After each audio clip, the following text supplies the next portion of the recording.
Mesdames, Messieurs, c'est un plaisir de vous retrouver à ce rendez-vous de l'information. Bonsoir à toutes et à tous. Dans l'actualité de ce vendredi, le secrétaire général adjoint et porte-parole du gouvernement et le ministre du Cadre de vie et du Développement durable ont fait le bilan des actions du président Patrice Talon après les 100 jours de son second mandat. Vous suivrez le point dans cette édition.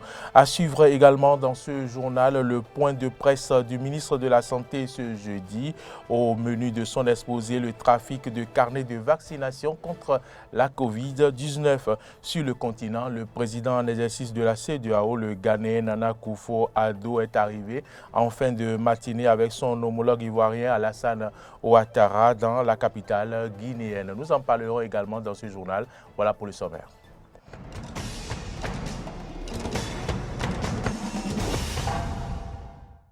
Merci de l'attention et bienvenue dans cette édition. Je vous l'annonçais en titre, le secrétaire général adjoint et porte-parole du gouvernement accompagné du ministre du Cadre de vie et du Développement durable était aujourd'hui face aux hommes des médias à Cotonou. Cette séance vise à faire le bilan des actions du président Patrice Talon après les 100 jours de son second mandat. Compte rendu, Samson Oké. Premier jour du second mandat du président Patrice Talon, l'heure est au bilan. Il s'agit d'évaluer les actions menées depuis le début du nouveau quinquennat afin de porter une appréciation générale à la suite du mandat. Wilfried Léandre Ngwedji, secrétaire général et porte-parole du gouvernement, s'est adonné à l'exercice devant la presse nationale. Vous avez dû noter que dès les premières semaines, il a été organisé le concours de recrutement de 1600 agents de santé. Et ce concours est arrivé déjà à son terme. Les lauréats sont connus, les formalités de prise de service ont commencé. Toujours en termes d'emploi, emploi direct et décent. Nous avons lancé le recrutement de 662 aspirants qui vont être retenus pour servir dans les lycées techniques agricoles modernes à construire dans le cadre de la promotion de l'enseignement technique et la formation professionnelle. Les actions menées par le gouvernement dans le cadre de la riposte contre la pandémie de COVID-19 n'ont pas été omises au cours de cette conférence de presse. COVID-19 continue de faire des ravages. En 2020, nous avons apporté de l'assistance aux entreprises qui ont été frappées de plein fouet par les effets de la pandémie. Actuellement, le gouvernement a lancé une nouvelle saison d'assistance aux moyennes, micro et petites entreprises de la place impactées par la COVID-19. Il s'agit des entreprises qui emploient entre 0 et 9 personnes pour les micros, entre 10 et 49 pour les petites. Dans le domaine de l'assainissement de l'espace public, beaucoup d'efforts ont été déjà faits par le gouvernement. Nous avons travaillé sérieusement pour qu'aujourd'hui, Ploacodi soit réaménagé. Donc, dans le cadre de la phase 2 du projet asphaltage, il y aura la voirie qui va être faite, comme vous le voyez déjà dans la ville, comme au Cocotier, comme à la Haie-Vive et autres, entièrement repris. Il y a le développement et la modernisation du port qui va progresser un peu vers l'est. Il y a une réinstallation du port de pêche sur la pointe est de cette partie-là qui impacte un peu le quartier Ploacodi. Nous sommes mobilisés et avec les responsables locaux, nous avons discuté et retenu la façon dont cette question va être traitée. En gros, on peut dire, pour ne pas s'étendre, que chaque ménage recensé, puisque nous avons fait un recensement par drone et un recensement terrain, ménage par ménage. Chaque unité de logement va récupérer une parcelle de terrain et un dédommagement, comme c'est prévu, de 5 millions de francs. Outre ces nombreux chantiers et projets, le gouvernement promet maintenir cette dynamique de développement durant ce second mandat pour la concrétisation du programme d'action du gouvernement. Cérémonie officielle de mise en place des cadres de concertation de la microfinance dans le littoral. L'activité a réuni les acteurs du domaine et les responsables à divers niveaux du département ce matin à Cotonou. Le point avec Frédéric Espoir-Oumambou. L'importance de la microfinance n'est plus à démontrer dans la société béninoise. Et cet atelier vise à mieux réfléchir sur les tenants et les aboutissants du secteur dans le département. L'activité qui nous réunit ce jour vise l'amélioration de la qualité des interventions des DEDAS en matière de microfinance et pour créer une synergie d'action avec la Direction générale de la microfinance. Il s'agira spécifiquement de proposer un modèle d'arrêté à amender et dont la composition des membres sera validée.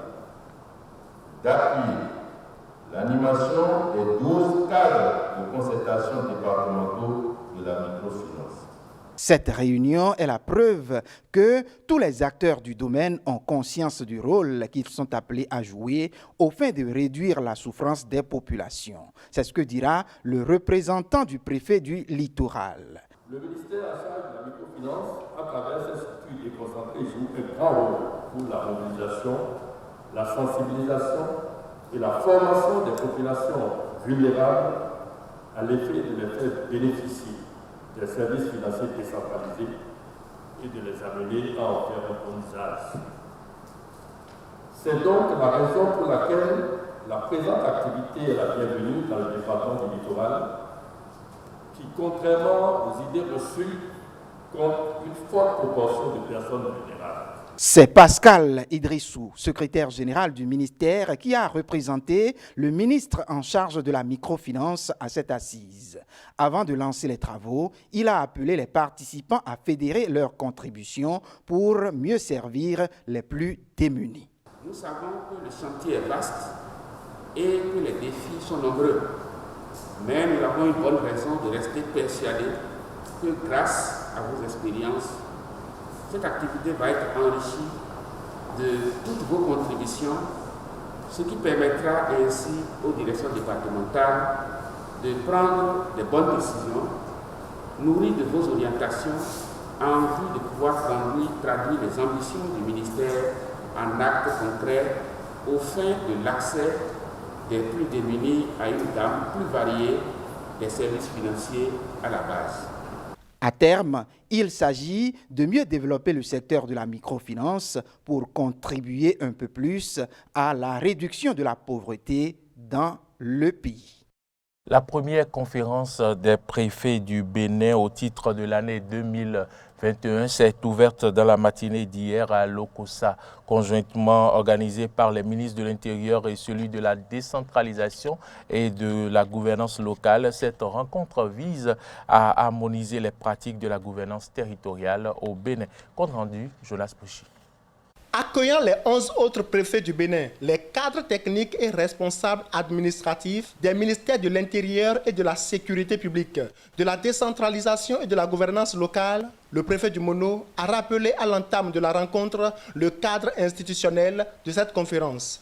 La conférence des préfets est un cadre de concertation périodique entre les préfets, les ministres en charge de l'administration territoriale et de la sécurité publique, en vue d'apprécier l'état de fonctionnement de nos départements, le niveau d'implémentation de la réforme de l'administration territoriale, mais aussi un rendez-vous du donner et du recevoir, de partage et d'harmonisation des bonnes pratiques en matière de commandement territorial, de recenser les difficultés et de proposer des solutions conséquentes pour une amélioration qualitative de la gouvernance territoriale. À entendre le ministre de l'Intérieur et de la Sécurité publique, cette rencontre se veut également une passerelle de coordination par les préfets des actions en matière de sécurité et de gouvernance locale. La conférence des préfets est l'occasion privilégiée d'échanges et de partage d'expériences et de bonnes pratiques en matière d'administration et de sécurisation de tout le territoire national.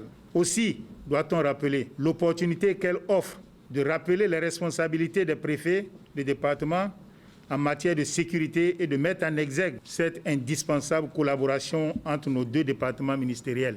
En dressant le décor pour le démarrage des activités de cette conférence, Raphaël Lacotegnon, ministre de la décentralisation et de la gouvernance locale, a attiré l'attention des participants sur les sujets qui feront objet des réflexions à cette assise. Cette première conférence, dont les travaux vont durer 2 jours, abordera notamment le point de la mise en œuvre du projet de sédentarisation de l'élevage de gros ruminants au Bénin.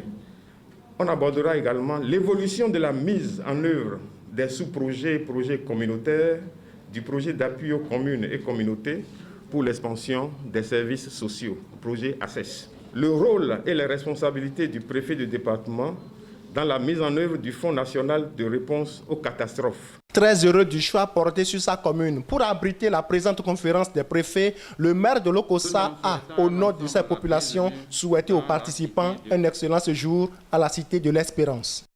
L'affaire trafic de carnets de vaccination anti-Covid était hier au cœur d'un point de presse donné par le ministre de la Santé. En effet, certains agents de santé abusent des populations en leur vendant des carnets sans que le vaccin ne leur soit administré. Un des réseaux a été démantelé selon les explications du ministre que je vous invite à suivre.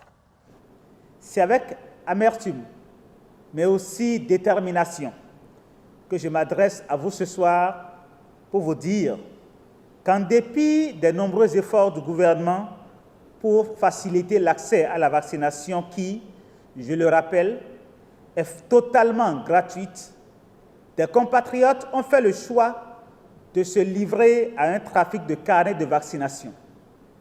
Le plus affligeant est qu'ils le font en parfaite intelligence avec certains agents de santé. Ces agents, sans foi ni loi, par divers subterfuges, abusent la population en se présentant comme solution pour l'obtention du pass vaccinal contre paiement de fortes sommes d'argent sans l'effectivité de la vaccination.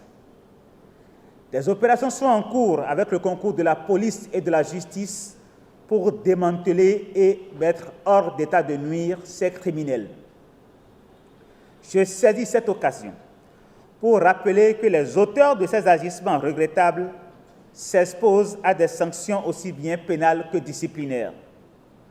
La loi 2020-37 du 3 février 2020 portant protection de la santé des personnes en République du Bénin et d'autres textes de loi en vigueur dans notre pays prévoient pour ces infractions des peines d'emprisonnement et d'amendes très lourdes.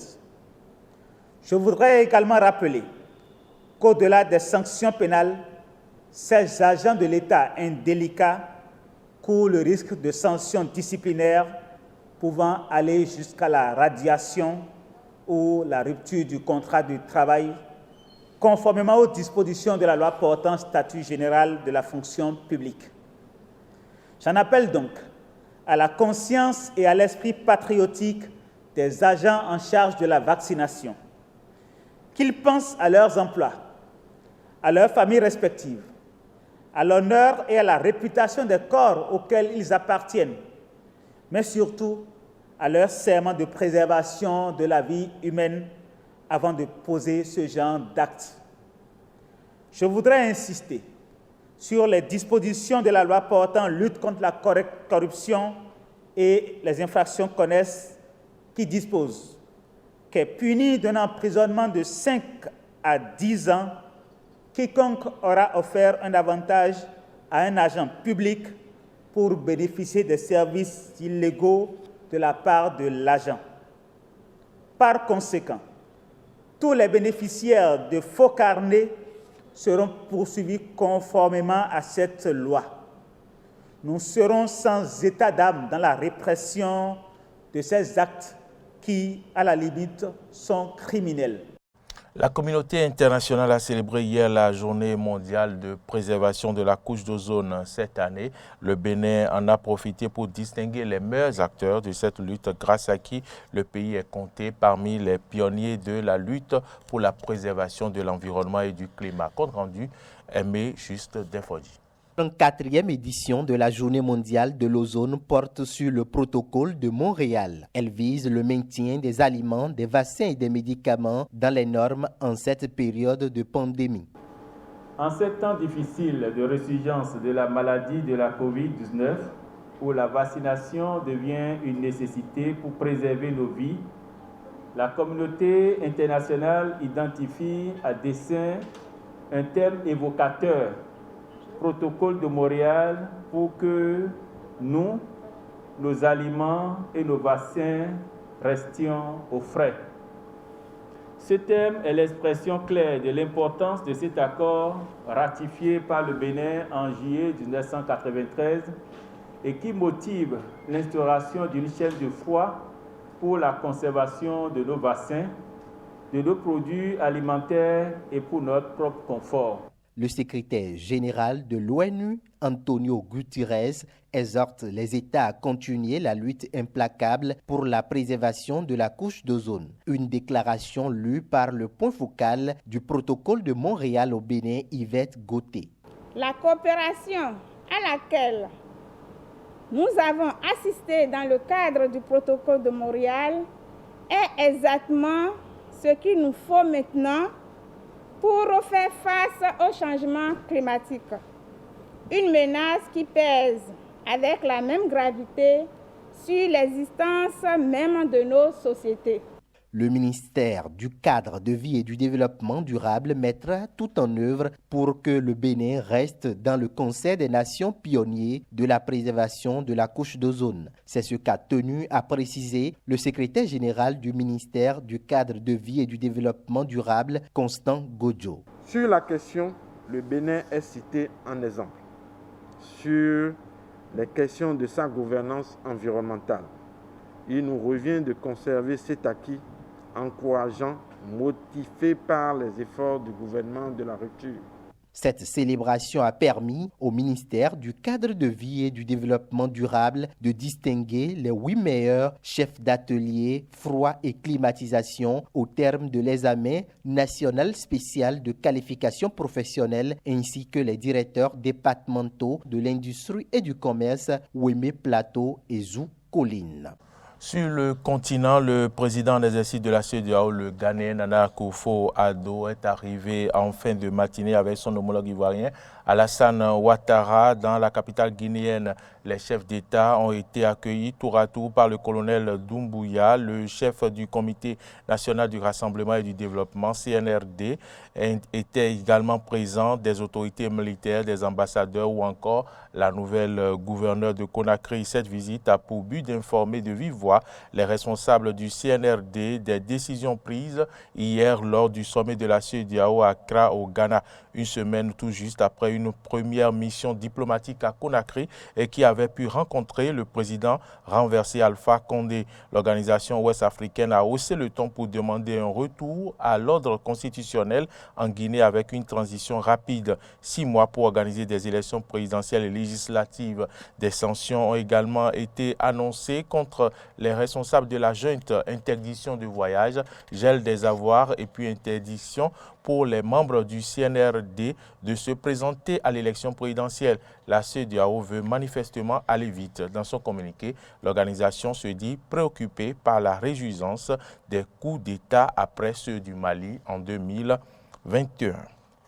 La diplomatie française ne décolère pas au lendemain de l'annulation par l'Australie d'un contrat à 56 milliards d'euros. Paris annule une soirée de gala prévue ce soir à la résidence de l'ambassadeur de France à Washington. Une réception qui était censée célébrer l'anniversaire d'une bataille navale décisive de la guerre d'indépendance américaine, conclue par une victoire de la frette française sur la frette britannique.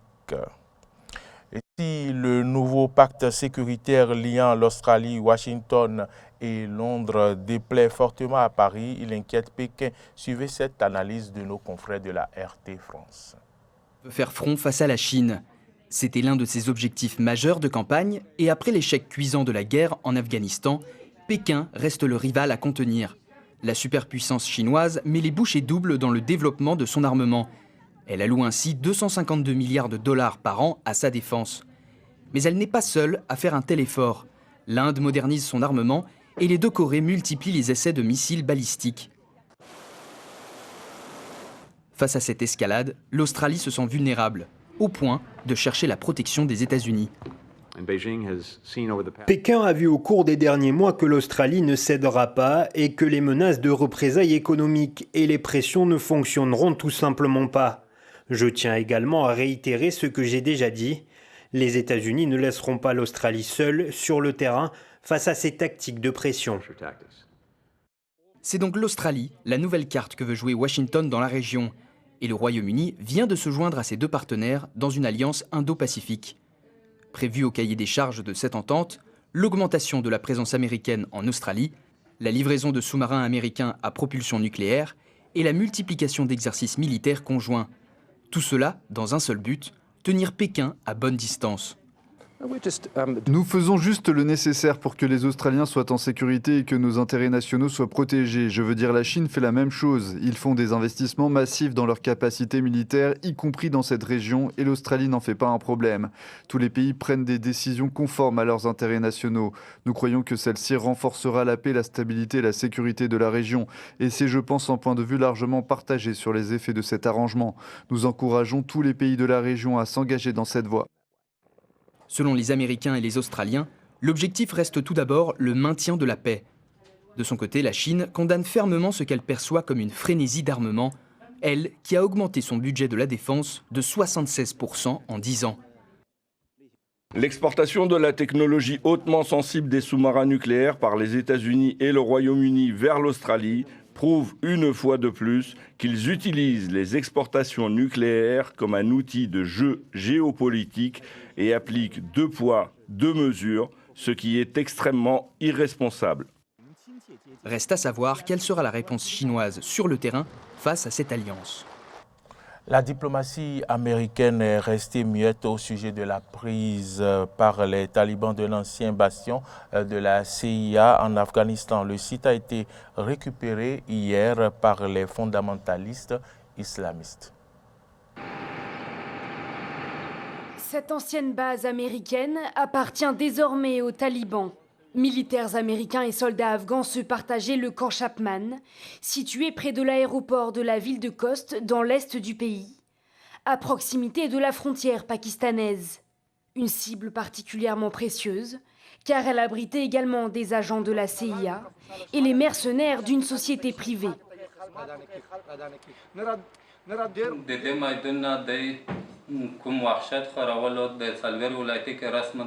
Ils ont utilisé cette base pour déclencher la violence dans 4 provinces, tuant des gens, les emprisonnant et les blessant, brûlant leurs maisons, leurs magasins et leurs véhicules.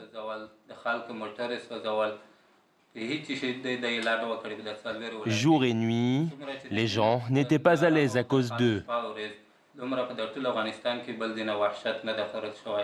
La base aurait été démantelée par les soldats américains peu avant leur départ d'Afghanistan.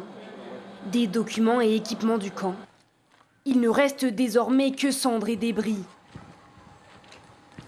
Créé en 2000 ans après l'arrivée de l'armée américaine dans le pays, le camp Chapman a déjà été la cible des talibans en 2009.